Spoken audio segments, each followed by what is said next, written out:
guys ang mga amplifier nila.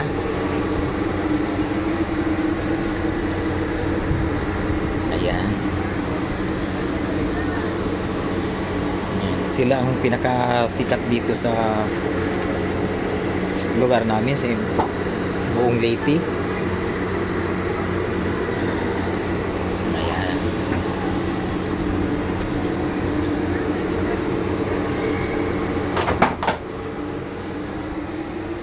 Guys, titingnan pa natin yung iba. Ayan ka lang mga technician. Itong mga technician nila nagsiset up na po ito.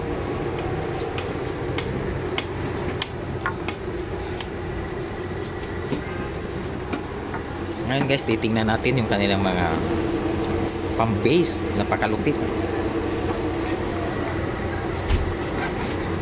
Ayan, pupunta tayo dun sa kanilang mga bass.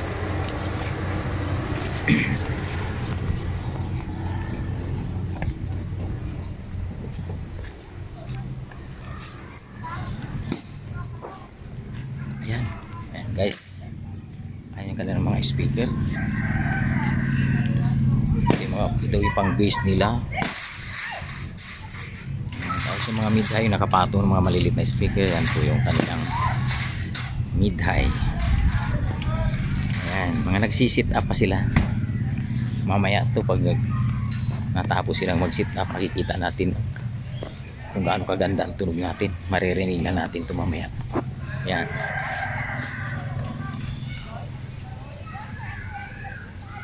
Ayan. Dito naman tayo sa kaliwa. Titingnan natin ang kaliwa.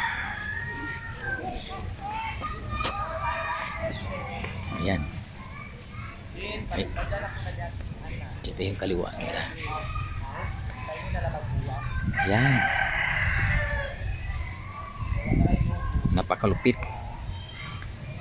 Napakalakas nito at maganda ang quality ng tunog ng kanilang sound system. Ayan guys, nagsiset up na po sila sa kanilang ilaw. Ayan, sisilipin natin ang ilaw nila. Ayan, napakarami. Ayan guys.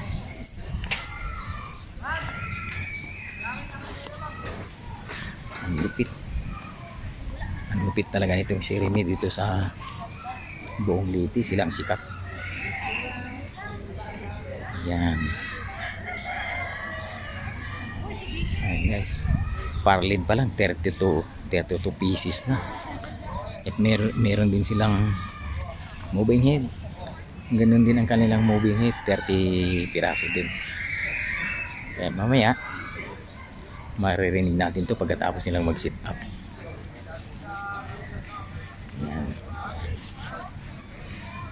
Ayan guys, ano yung band.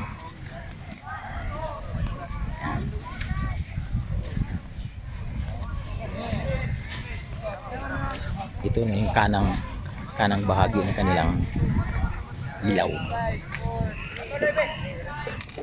Ayan, si Kuya nagsisit up na. Ayan. Ganito kalupit ang sit up ng Cherami sound system dito sa buong Leyte guys. Ito. Ayan. Okay.